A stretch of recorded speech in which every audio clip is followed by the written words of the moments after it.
I'm glad to see the older people, but I'm also glad that we got a lot of young'uns, real young, and teenagers, and just everybody here. That's great. And so I thought that what I'd like to do is for us to talk together. I think we can learn from each other, so I'd like for this to be a class situation. And when we do that, the only way I know how to do it, I've been doing for decades, we need to work out a contract. Is that all right?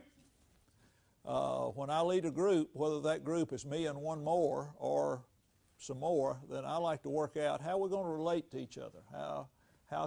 What do we expect? What are the rules? Family rules are generally unspoken, unconscious, but understood. That's what gets us into a lot of trouble. A contract is a way of solving conflict before it comes up. And so what we do, we come from different backgrounds, different families, different rules, and we just assume, I assume everybody do it like the Barbers did. After all, we do it the best way it can be done in our family, and so why wouldn't everybody else do it that way, the right way? And of course, if you don't do it right, you ought to be ashamed of yourself. Of course, there are other folks who have similar ideas, only that's the way their family does it. They think that's the way it ought to be done. I find that happens a lot of times in marriage. There are different kinds of conflict styles. There are the pouters and the shouters, and both of them think the other's not what they ought to be because they don't fuss that way. The pouters get scared when the shouters start shouting, and so they clam up, and the shouters think the pouters don't really care because if you did, you get a little enthusiasm and tell me what you're thinking, and we could really have a good conversation.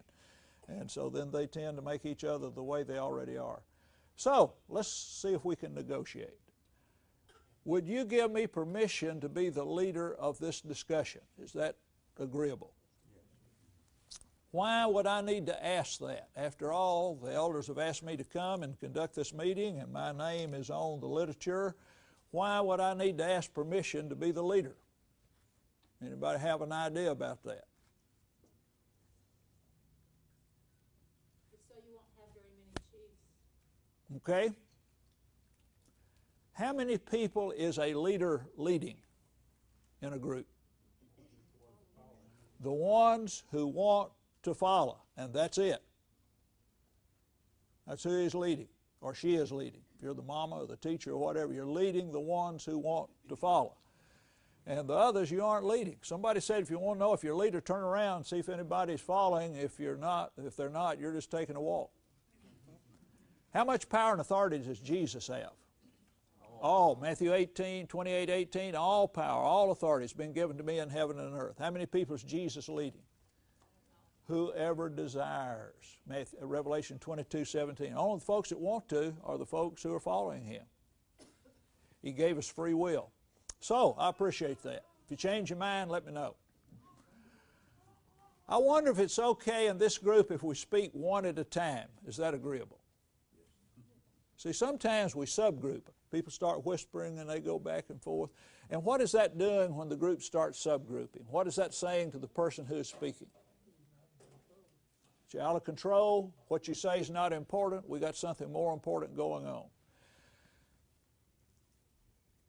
When you speak in this group, if you choose to speak, and I'm not going to make anybody say anything, so after today, we may spend 15, 20, 30 minutes negotiating a contract. Nobody wants to talk. At least we'll get the experience of negotiating a contract. When you speak, I wonder who you will be representing. I like to have a rule in groups that I lead. I'll speak for me. You speak for you. Let God speak for God. Would that be agreeable? What I find, a lot of people come up, people say, Jerry, a lot of people are upset. Well, who is? Well, I can't tell you, but a lot of people are upset. Well, just tell me who they are. Well, I can't tell you. There's a lot of people. Why don't you just tell me what you think? See, it doesn't take 15 people to impress me. I believe that you are holy and that God has endowed you with wisdom and a soul and a mind, and what you say is important. It may not be right. What I say may not be right, but at least that's what you think, and that's important. So I like to have a rule. I'll speak for me, you speak for you, let God speak for God. So, unless you have been elected to the Senate or the House of Representatives, you do not have a right in this group to represent anybody else. Is that all right? Now, I don't want to speak for God. I want God to speak for God, and if God is speaking for God, let's give book, chapter, and verse. Sometimes people say, I don't think God would have us to do it that way. Okay, where does it say that in the Bible? Well, it doesn't say it exactly that way in the Bible, but I just don't think God want it done that way. Which a lot of times people are saying, I don't like it, but I want God on my side, and maybe I can get some more influence. If God said it, that's the way it needs to be. He's given us all things that pertain to life and godliness, but if He said it, let's just read it together. I wonder if it'd be okay in this group if we have a right to all of our feelings, the painful as well as the pleasant. Is that okay? See, God has given us our emotions. We can be mad, sad, glad, or scared. Those are the 4 feeling groups. And I think it's okay. We'll talk some more about that tonight in our lesson on choices and temptation. I think God gave us all of our feelings, and they're good. Not any bad feelings and good feelings. They're painful feelings and pleasant feelings. So I would hope if we're scared, we can talk about it. Now, I've already shared with you I have stage fright. Hands cold, palms sweaty, mouth dry. Nothing wrong with having stage fright. That just goes, at least for me, with the territory. I would hope if you need to, you could cry. John 11:35, Jesus wept. And if Jesus can cry, Jerry can cry. Nothing wrong with that.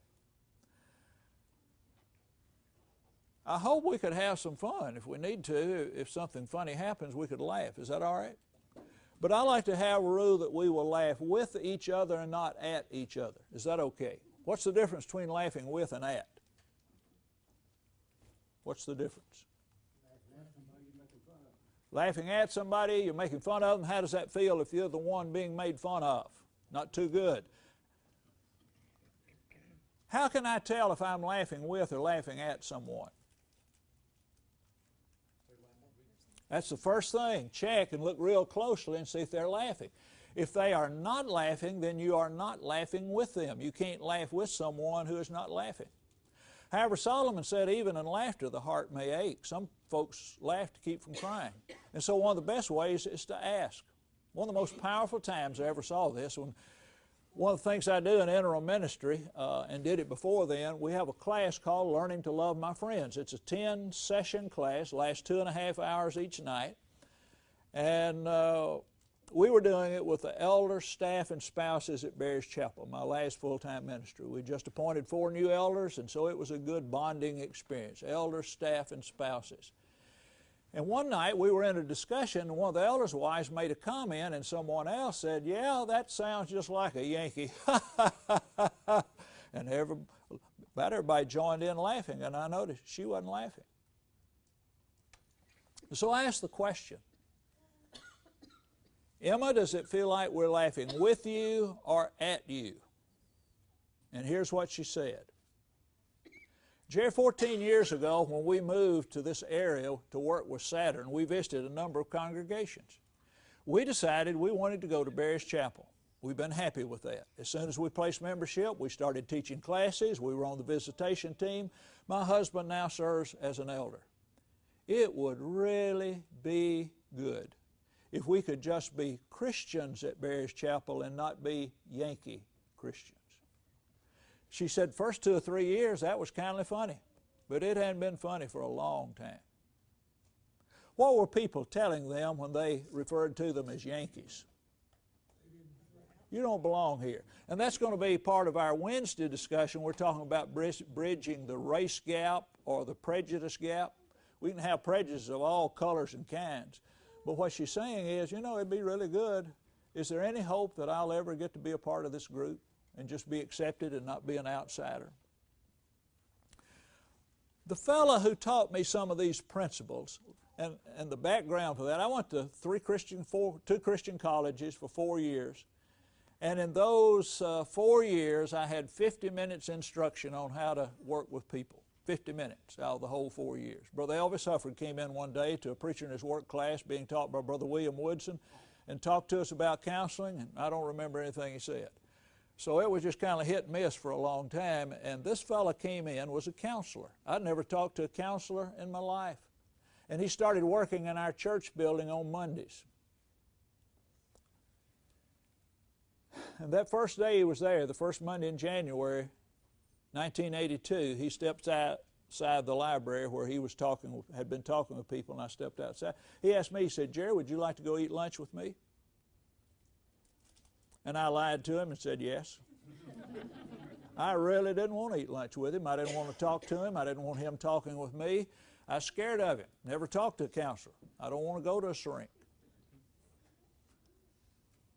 And so to keep him from figuring me out, I talked constantly during the whole lunch so he wouldn't have time to ask me any questions. He probably figured me out pretty well. But after we got talking, he said he was scared of me too. So after we got being scared of each other, from time to time we'd be talking, he'd get this dreamy look in his eye, and he'd say, "Jerry, I dream of a place and a time and a circumstance where Christians can get together and tell the truth." And I thought, he is weird.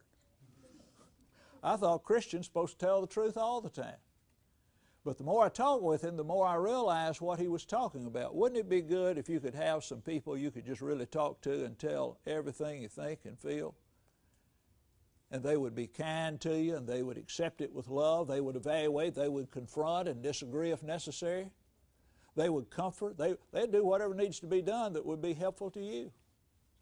And we talked about that for about 4 years and started a leadership class called Leadership Dynamics for Dynamic Leaders. And I began to understand some of what he was talking about. So that's some of what we're doing, trying to set up guidelines. Wouldn't it be good if Christians could get together and tell the truth? And I think the reason Emma told us what she told us is because in that group we'd been meeting several weeks, and she believed that here was a time that would finally, after 14 years, to be safe to say, "I'm tired of being called a Yankee." You think that was the first night she'd ever thought that? First time she'd said it. Why? Because we created an atmosphere where Christians could get together and tell the truth. What did we learn from Emma?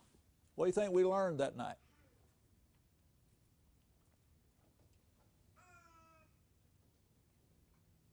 What do you hear her saying?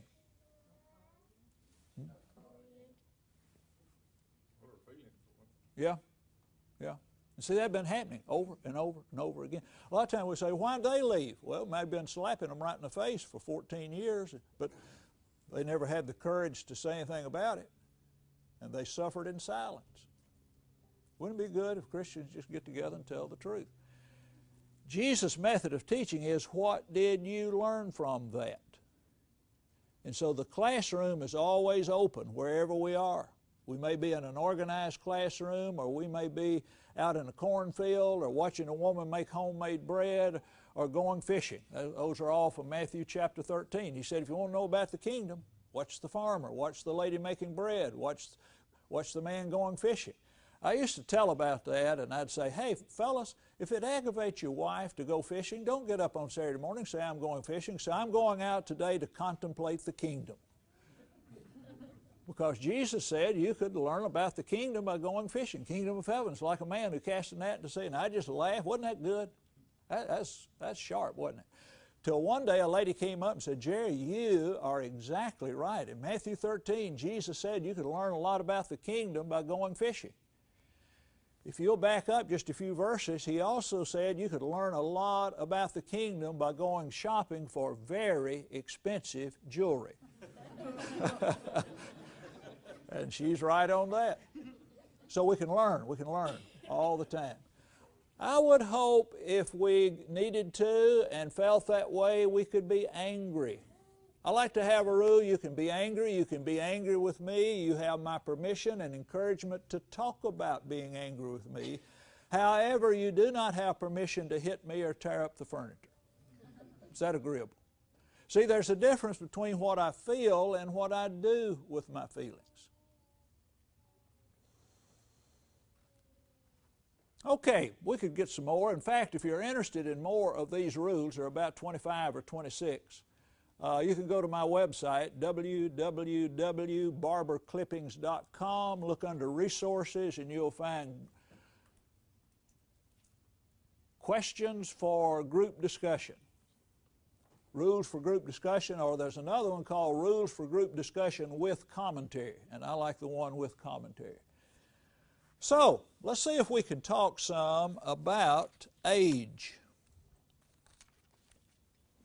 How many of you are excited about getting old? Hey, put her there, friend. You are powerful. Great. How old are you right now? 10.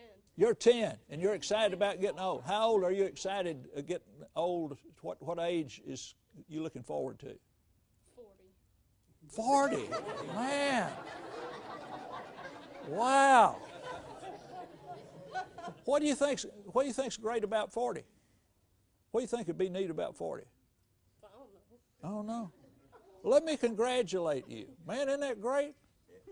And so you're excited about getting older. Let me tell you what, in 5 minutes, you'll already have reached that goal. You'll be 5 minutes older. Isn't that wonderful? And isn't it great to have an attitude like that? Hey, I'd like to be 42. So, here's the way you bridge the age gap.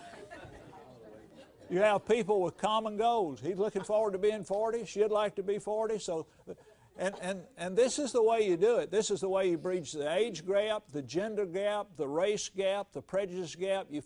See, we're more alike than different. We have a lot of differences. Everybody has a lot of differences. But if we'll look, and if we can get a situation where we can get together and tell the truth, we'll find that we have a lot in common. So we have at least 2 people here that like to be 40. And probably that sentiment is shared by a lot of other folks. And so every day we're getting older, whether we like it or not, and I want to be 30. I want to go back so I can play sports and be an athlete. Oh, good, good. All righty. Thank you for participating. No, I told him I want to go back and I want to play. Good, good. So, some people try to cover it up. Sometimes people try to make like it's not going to happen. You're old. Some people say you're only as old as you look, or you're only as old as you think. You're only as old as you feel. My suggestion is you're only as old as you are. And so there's an objective truth, and we can check the birth certificate and find out pretty close to how old each one of us is. It's just a fact of life. Somebody said that middle age is a time when man's always thinking that in a week or two he'll feel just as good as ever. Anybody who claims he can do at 50 what he did at 25 probably didn't do much at 25. I like this poem I picked up. I can live with my arthritis. My dentures fit just fine. I can see through my bifocals, but I sure do miss my mind.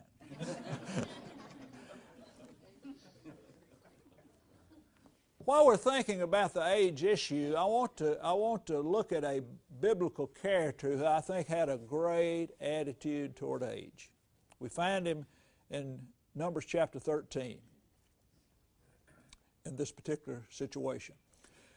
In Numbers 13, Moses sends out 12 men into the land of Canaan. They're at Kadesh Barnea. If everything had been right, if the folks had had their minds right, their attitudes right, they could have gone into the promised land.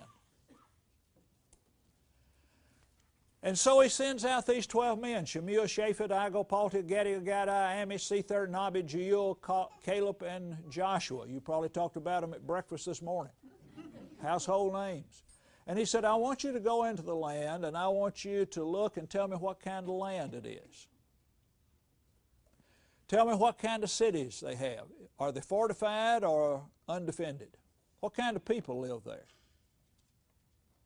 Few or many? Tell me about it.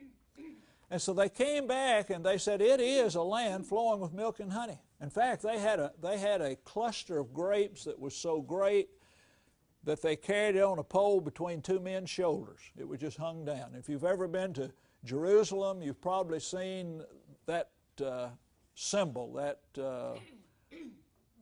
picture on cabs and different businesses. There's these 2 men and the big cluster of grapes. And so they said, it's a great place. However, there is a problem, and that's the people. The people are giants and we're grasshoppers. We can't take it.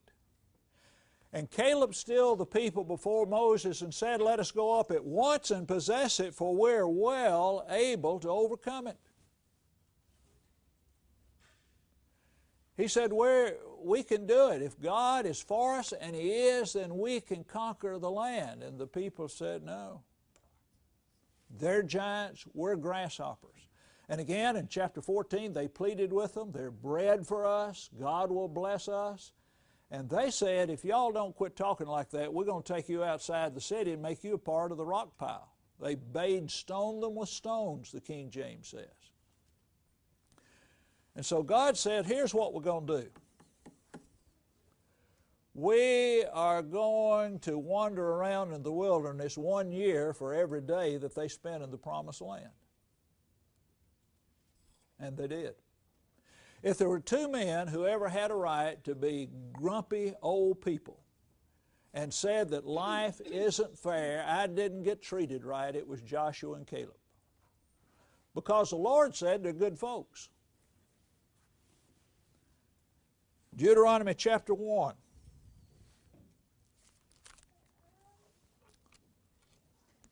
Verses 35 and 36.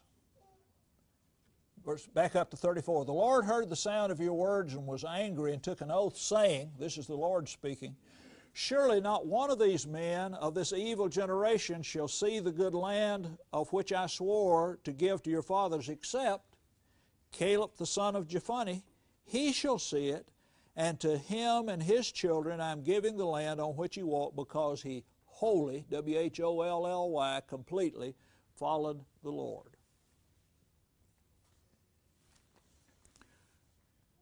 "40 years old, and you want to be 40. You want to be 40. That's how old Caleb was when he said, let's go up at once and possess it. And so that's a good reason to want to be 40. He was an optimist at 40. He said, we are serving God, and God will help us. What do you do if you're 40 and you're ready to reach the greatest imaginations of your heart and somebody messes it up? We don't have control over other people. And a lot of people can do a lot of things to frustrate our good intentions. And that's what happened with Caleb and Joshua. Let's visit him again when he's an older man. Joshua chapter 14, beginning with verse 6. Then the children of Judah came to Joshua in Gilgal, and Caleb the son of Jephunneh the Kenizzite said to him, you know the word which the Lord said to Moses, a man of God, concerning you and me in Kadesh Barnea. I was 40 years old when Moses, the servant of the Lord, sent me from Kadesh Barnea to spy out the land, and I brought back word to him as it was in my heart. Nevertheless, my brethren, he went up with me, made the heart of the people melt, but I wholly followed the Lord my God. So Moses swore on that day, saying, surely the land where your foot has trodden shall be your inheritance and your children's forever, because you have wholly followed the Lord my God. And now, behold, the Lord has kept me alive, as he said, these 45 years, ever since the Lord spoke this word to Moses while Israel wandered in the wilderness. And now, here I am this day, 85 years old. Numbers chapter 13 is a day when democracy didn't work. The vote was 10-2 against going into the land of Canaan. The majority were not right. And I'm thankful for our government and for all the people who have made it possible for us to enjoy the freedom that we have, but the majority is not always right. Deuteronomy, or Numbers chapter 13 is an example of that. So what do you do if you're 40 years old, this ideal age, between these two folks right here, maybe others who would agree with them. You're 40 years old, you have great things in mind, you believe you're doing exactly what God wants you to do, and somebody messes it up. What are you going to do? What happens 45 years later? Are you cynical? Are you bitter if you say it doesn't do any good to try to do right because somebody's going to mess it up anyhow? And I hate the world and hate life because nothing's ever going to work out? Let's look at Caleb. 85th birthday. I don't know what they had for his birthday party, but he said, I'm 85 years old today. And listen to what he says in verse 11. And yet I am as strong this day as on the day that Moses sent me. Just as my strength was then, so now is my strength for war, both for going out and for coming in. Hey, he's a pretty powerful fellow, isn't he? He said, I'm 85, but I'm just as good as I was when I was 40. Now, therefore, give me this mountain of which the Lord spoken that day. For you heard in that day how the Anakim were there, and that the cities were great and fortified. It may be that the Lord will be with me, and I shall be able to drive them out as the Lord said. What was Caleb's goal when he was 40? Give me the mountain. Give me the hill country. That's where I want to go. What was his goal when he was 85 years old? Give me the mountain. Caleb, you're 85 years old. You've been on Social Security 20 years, Medicare. I don't know if you've got HealthSpring Advantage or what, but I mean, you're 85 years old. How do you think you're going to do that?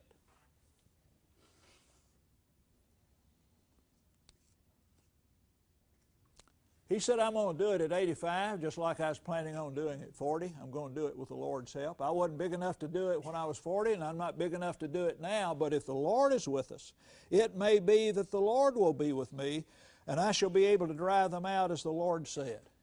That's powerful. That's the only way we're going to grow old, with a good attitude, a good heart, and be blessed and be a blessing to many other people, is to realize we can't do it if it's worth doing. But with the Lord's help, we can do that. And then the rest of the story, the ending. And Joshua blessed him and gave Hebron to Caleb the son of Jephunneh as an inheritance. Hebron, therefore, became the inheritance of Caleb the son of Jephunneh the Kenizzite to this day, because he wholly followed the Lord God of Israel. So, how can we get to that point? Number one, I think we need to love and appreciate people, not a particular age group. If we believe what the Bible says, youth has its advantages. Ecclesiastes chapter 11, verse 9. Rejoice, O young man, in your youth, and let your heart cheer you in the days of your youth. Walk in the ways of your heart and the sight of your eyes. But know that for all these God will bring you into judgment. Therefore remove sorrow from your heart and put away evil from your flesh, for childhood and youth are vanity. Remember now your Creator in the days of your youth, before the difficult days come and the years draw near, when you shall say, I have no pleasure in them. What's some of the advantages of being young? We've got young people who can tell us. We've got old people, if we can remember, we can tell how it was. Energy. Health.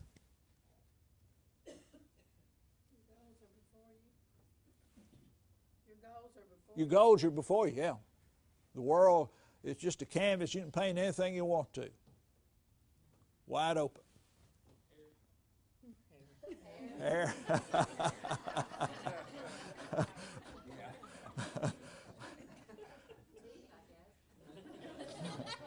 Okay.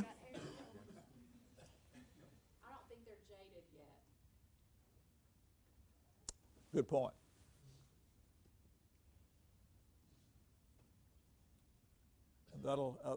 That's something for us to talk about when we start looking at our age. They're not jaded yet.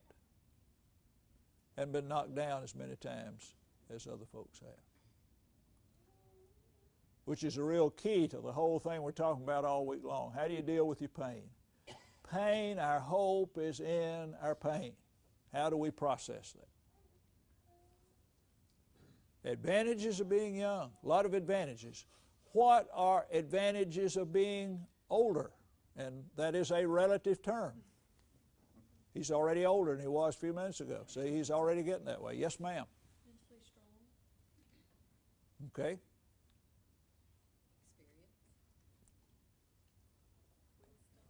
Wisdom.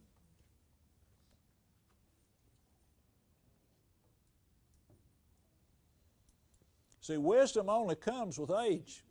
It comes from experience. Knowledge, the right kind of knowledge, comes from God's Word. We need that. You can't have wisdom without it. But you can have the facts without the wisdom if you don't process it, if you don't stick it in the right place. If you don't.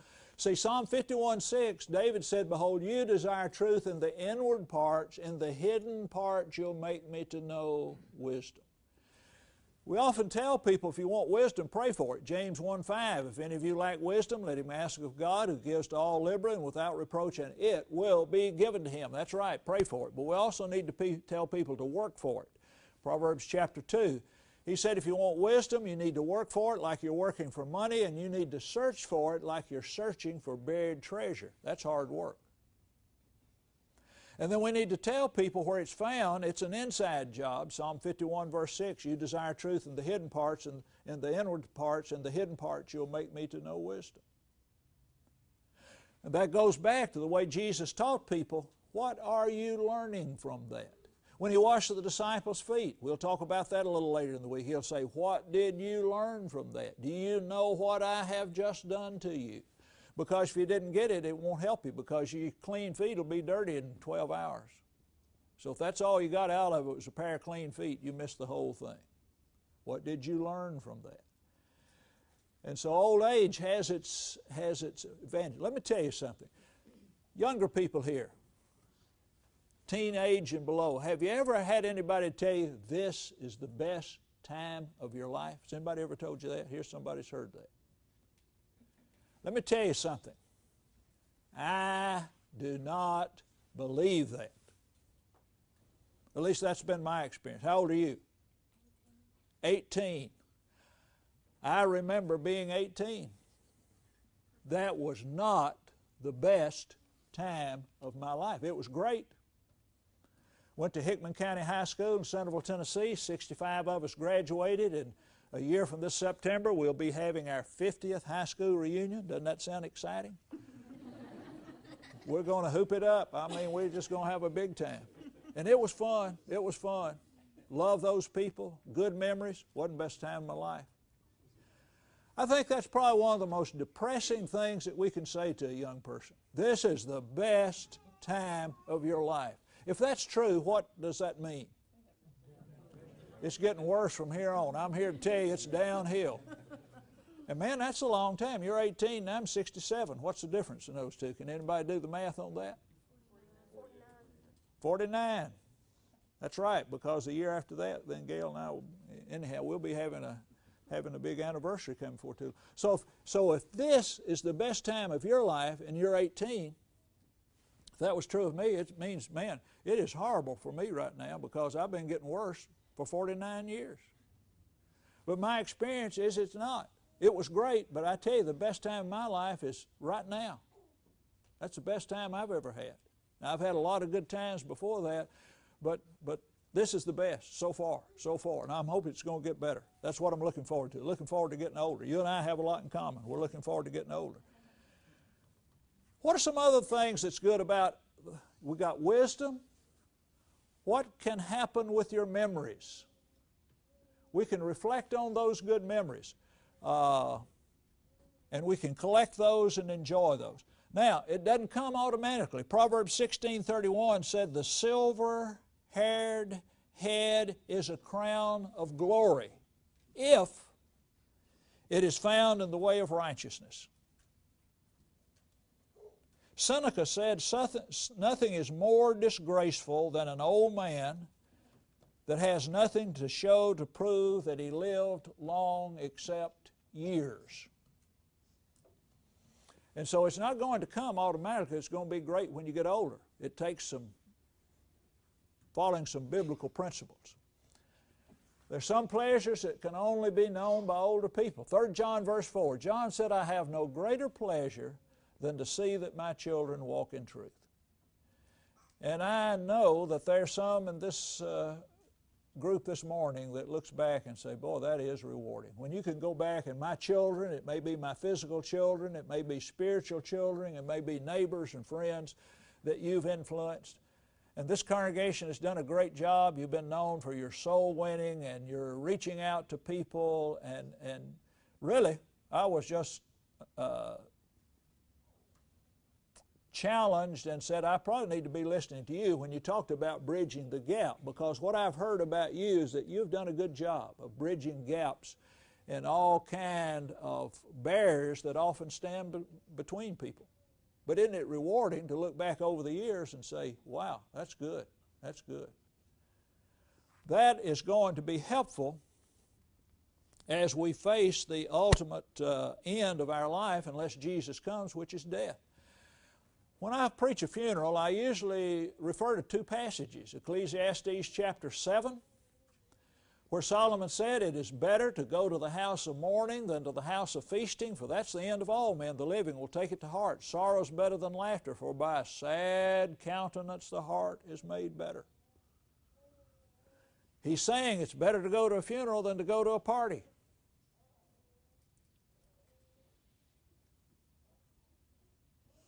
How many looking forward to going to your next funeral? Now, here's what he did not say. He did not say it's more enjoyable. He did not say it's entertaining. He didn't say it's fun. He said it's better. And he said it's better because you can have a moving spiritual experience. And so I encourage people when they come to a funeral, I don't know why you're here today. Maybe you were kin to the person who's dead. Maybe you were part of the family. Maybe you're friends. Maybe you're friends of the family. And you're here to show your respect. And that's good. But I hope you'll have a spiritual experience. What Solomon is saying, if you'll just think about it, I believe one of the most spiritual things that a person can do is to think. If you'll think about it, one of these days, in this casket, I won't be there attending. I'll be in the casket. Now, couple that with Hebrews 11, verse 4. By faith, Abel offered to God a more excellent sacrifice than Cain, by which he obtained witnesses he was righteous, God testifying of his gifts, and by it he, being dead, still speaks. Somebody tell me, how long has Abel been dead? Give me a guess. It doesn't have to be to the day. Thousands of years. 6,000 to 8,000 years, somewhere along there. And he's still talking. Hear him? Hear him? Hear him? And guess what? You and I are going to be talking after we're dead. And what I can do when I go to a funeral, I can start thinking about, okay, now if I were dead today, if I were in that casket instead of this man whose funeral Gail and I went to Friday, if that were me instead of him, what would I be saying to the folks who are here and to everybody that ever knew me? And if I don't like my speech, I've still got time to revise it. I can still work on it some. The living will take it to heart. I have a theory that every one of us is going to end up on the wall of the Cracker Barrel one of these days. To me, that is a spiritual experience going to Cracker Barrel. I mean, I try to do it just as often as I can, and one of my favorite things to do when I go to Cracker Barrel, well, I don't know favorite, pretty close to strawberry cobbler and some of those other things. I like to ask the waitress, I want to ask you a question. They're always nice. Tell me about that man right there. I show them a picture on the, tell me about it. Where did he live? When did he die? You know what those waitresses have always told me? Don't know. And you know what I do after that? Could I speak to the manager? And the manager comes out. See, managers are supposed to be smart. They're smarter than waitresses. They run this whole thing. And so I asked the manager, tell me about that man right there. Tell me about him. Where did he live? When did he die? Tell me about him. And you know what the managers have always told me? I don't know. Don't know. Did you ever think you might be on the wall of the Cracker Barrel? Here's the way I figure that folks get there. These people die who own the house, and they're dividing up the possessions, and the kids start fighting over the pictures. I want it. No, I want it. Well, no, I want it. Well, Daddy loved me more than he did you. No, he did. I think I ought to have it. And so they finally work it out, and somebody takes it home with them very lovingly and tenderly. And they live a lifetime, and they get ready to divide their possessions, and they start saying, you want it? Well, I don't know. You can have it. Well, you can have it. Well, okay, I'll take it. Next generation, you want that? Who is it? I don't know. Well, I don't either. Well, you take it. I don't want it. I got enough junk. Well, what are we going to do? Let's just sell it to Cracker Barrel. And so that's the way we end up on the wall at Cracker Barrel. So I need to be thinking about how I'm going to be talking, because I'm going to be talking to the people whose lives I touched, even after I'm on the wall at Cracker Barrel. And so that's something I want to do as we're getting older, as this young man wants to do right here. And I would assume all of us want to get older, right? I would see we're more alike than different. He wants to get older. I want to get older. You want to get older. So the silver-haired head is a crown of glory if it's found in the way of righteousness.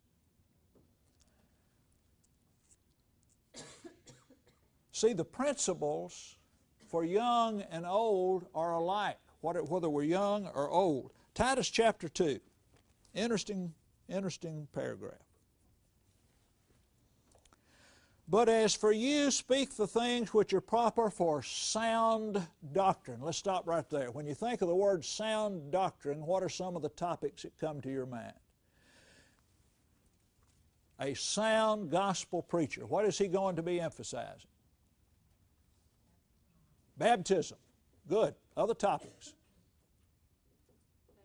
Faith. Other topics. Righteous living. And so generally we think of some of those kind of things, and that's right. All of those are right. What does the word sound mean, incidentally? Healthy. Healthy. Be sure what you're doing is healthy. Be sure what you're doing is healthy. And he said, okay, let me tell you what I'm talking about. That the older men, would all the older men hold up your hand, please? Hold up hey, this fella, shake my hand. This fella has already got wisdom far beyond his age. He's powerful. He is older than folks that are younger than him. He's right on target. He's telling the truth. So thank you for being honest. Wouldn't it be a good thing if Christians get together and tell the truth? We're experiencing that here today. He's older. I'm older. You're older. So he's talking to us that the older men be sober, reverent, temperate, sound in faith, in love, in patience. So he said, be sure and tell those older men to cultivate those qualities. The older women. Do we have any older women? Boy, that's a challenge, isn't it?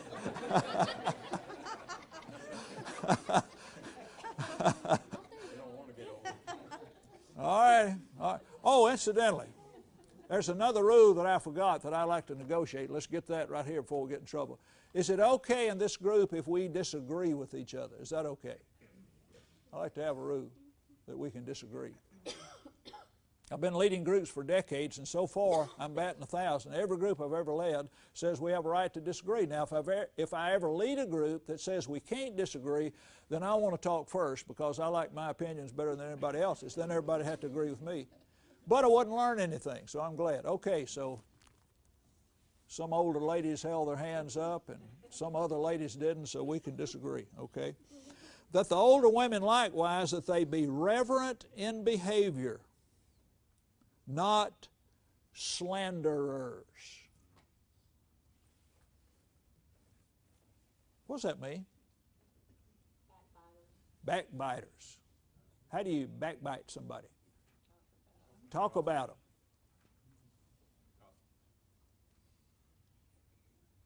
I found not just the women do that. I know a man or two that's done that.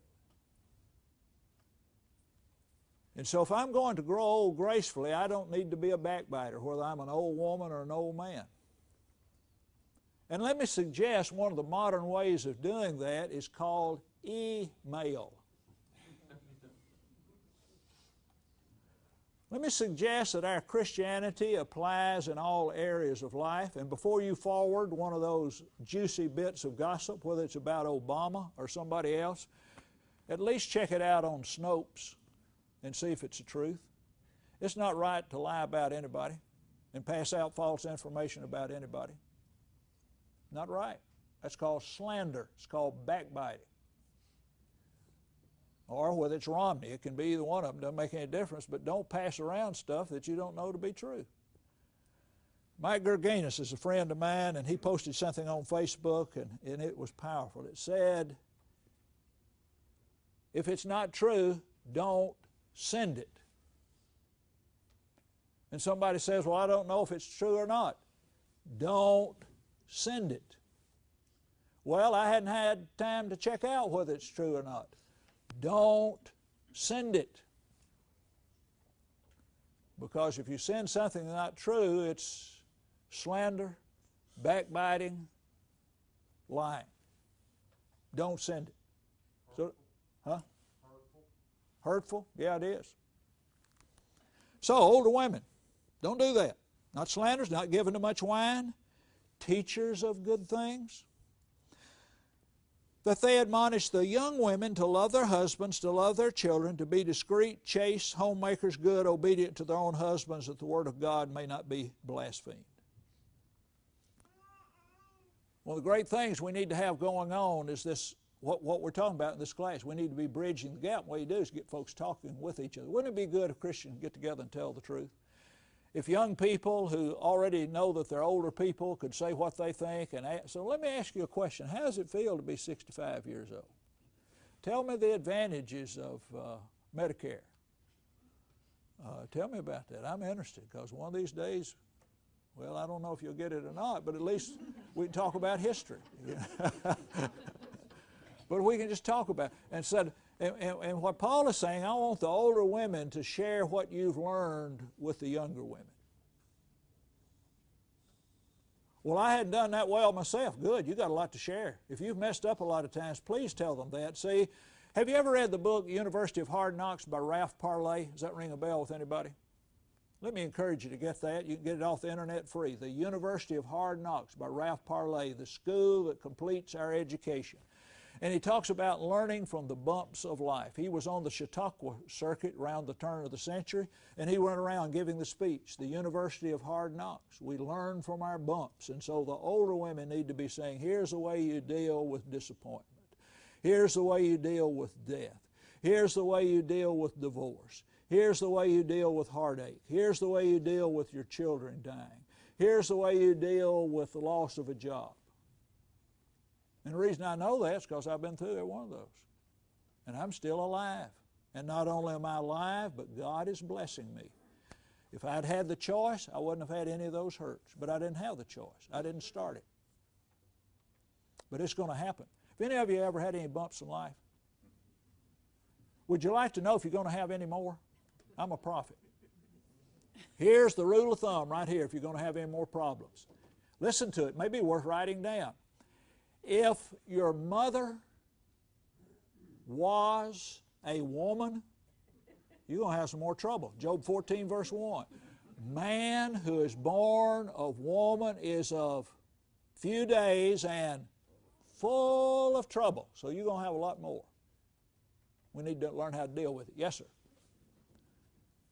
Doesn't that go along with your sermon yesterday? Doctor told my brother that those little barnacles that you get while sailing through the sea of life. Barnacles that Yes, sir. result of trials and tribulations. Yes, sir. Yes, sir. They're coming. And so Paul says these ladies can help the younger ladies, and they can teach them how to really love their husbands. And incidentally, love is not a feeling that you feel when you feel you're going to get a feeling that you never felt before. It's not a feeling, the love that's commanded in the Bible. Ephesians 5:25, husbands, love for your wives, no feeling, not an ounce of emotion in that word, not an ounce. Love God, heart, soul, mind, and strength, command. And so you need to teach that, Yes, sir. You're good on rules. Could you give some rules on how older women can teach the younger women? Because sometimes younger women feel like they're being criticized instead of taught. Good point. Anybody want to help us with that? Don't get too old. Okay, don't get too old. How can you do it without coming across as criticism? One of the best ways, I think, to do it is to tell what you've learned from your mistakes. If I go into a younger person, whether I'm a man or a woman, say, I've done everything right, if you'll just listen to me, everything will be fine, then first of all, that's not honest, and secondly, it's not going to work and won't be accepted. When we can share, see, what did the Apostle Paul do? Here's the way he taught. He said, I really messed it up. I'm not even worthy to be called an apostle because I persecuted the church of God. Before I was a blasphemer, I was an insolent man, but I obtained mercy because I did it ignorantly in unbelief. This is the faithful saying worthy of all acceptance, that Christ Jesus came into the world to save sinners, of whom I'm chief. So he didn't come across as saying, I've always done it right. If you'll just do it like I do, you won't ever have any problem. He said, you're talking about people who have messed it up. I'm number one. Let me tell you what I've learned. God is good. Jesus is merciful because He let me be on His team. And if anybody who's lived like me can be on Jesus' team, if I can do it, you can do it. And so I think that's one of the ways we come out of our weakness. Paul said in 2 Corinthians chapter 7, when I'm weak's when I'm strong. And so if I'm teaching out of my strength without being aware of my weakness, I'm probably going to be pretty weak.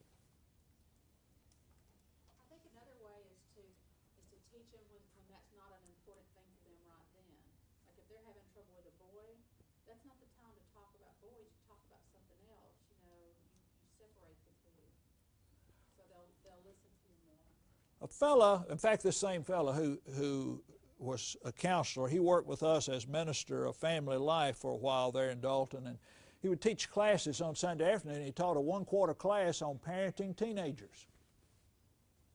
We had 2 teenagers at the time. Good timing. Here's my mustard seed from that class. I try not to learn very much. 3 months, here's the only thing I remember from the whole class, worth the class. He said, when your teenager acts out and does something absolutely ridiculous that has you in despair and you are so irritated you don't know what to do, as you're thinking about how you're going to respond to that, just go and sit down a few minutes and think. I believe one of the most spiritual things that a person can do is to think. Think, how old are they? 17. Okay, just sit down and think. Okay, 17, 1945... 55, 60, 62. What are some of the things I did in me? I hope they never find out about that. Okay, and I did that when I was 17. I was 15, but I was pretty close to 16. And he said, if you'll think about that a little while, how did you turn out? Well, it's hard to be humble when you're number one. I'm doing great now. Okay, if you turned out pretty good after doing some of the things you did, this is probably not the last straw for them either. So think about that. Think about that. And so, yes, sir. Basically, in my experiences, I've learned to talk as an equal. Don't talk down. Don't go up. Approach as an equal. Just like you said, what did I do when I was 17? If you can put it on their plane, you can teach a lot more. Okay. Is that scriptural? Am I an equal? I'm older and smarter. Am I an equal? Well, if I believe Philippians chapter 2, this one gave me a lot of trouble. Philippians 2 and verse 3, let nothing be done through selfish ambition or conceit, but in lowliness of mind let each esteem others better than himself. He says if you're going to get along with people, you've got to esteem others better than yourself. Well, that bothered me. That means everybody in the world, I'm the worst person in the world, right? Is that right? From my perspective, if everybody's better than I am, then I must be the worst person in the world, right? But you need to be, you say, no, I'm the worst person in the world because I esteem others better than myself. That must not be the explanation to that. Could it be that everybody in the world can teach me something? If I approach it from that way as a student, it's going to be hard to get mad at somebody who's trying to learn something from you. See, this fellow right here has taught me a lot today. He's powerful. He wants to get older. He wants to be 40. And he's an older man. And he's got it right on. That's sharp. And everybody can teach me something. Everybody can teach me something. And I need to be in a learning mode. Okay, it's getting close to closing down time. Let me just say a word or two here, and then we're going to eat. We're becoming the person we will be. And so whether you're 10 or 18 or whatever age we are, we're getting older all the time. We're already older than we were when we started this class. We've already accomplished that. And so how am I going to be when I get older? Richard Halverson said, you're going to meet an old man someday. He may be a seasoned, soft, gracious fellow, a gentleman that has grown old gracefully, surrounded by a host of friends. He may be a bitter disillusioned, dried up, cynical man without a good word for anybody, soured, friendless, and alone. The kind of old man you meet depends entirely on yourself, because that old man will be you. He'll be the composite of everything you do, say, think, today, tomorrow. His heart will be turning out what you've been putting in. Every day and every way you're becoming more and more like yourself. So that's the way we're going to be when we get older. We're going to be a whole lot like we are right now. And again, it's kind of like going to the funeral. If you need to change your speech, as long as we're alive, we have that opportunity. Keep your heart with all diligence, for out of it are the issues of life, Proverbs 4:23. Tennyson said, "Oh, what shall I be at 50? Should nature keep me alive? If I find the world so bitter when I am but 25. It's not going to change a whole lot unless we change. And so, we need to live today content. Not in the past. You ever seen people that live in the past? You know what the Bible says about that? Ecclesiastes 7 verse 10. Do not say, why were the former days better than these? For you do not inquire wisely concerning this. He said it's a bad path and it's not going to lead you anywhere. If you're always talking about the good old days, the good old days, the good old days. Anybody remember the good old days? That's one of the reasons I'm running barefoot right now, and I like that. Brings back memories of the good old days. But a lot of the good old days weren't all that good. There were some good things back then, but I'm here to tell you, I like Charmin a lot better than Sears and Roebuck catalog, if you know what I'm talking about. I've experienced both of those. And the color pages weren't good at all.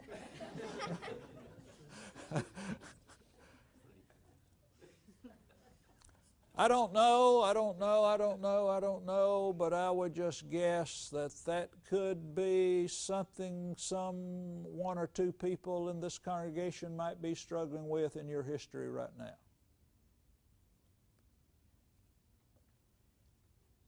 Because you suffered a loss, and I think we need to grieve our losses and grieve them well.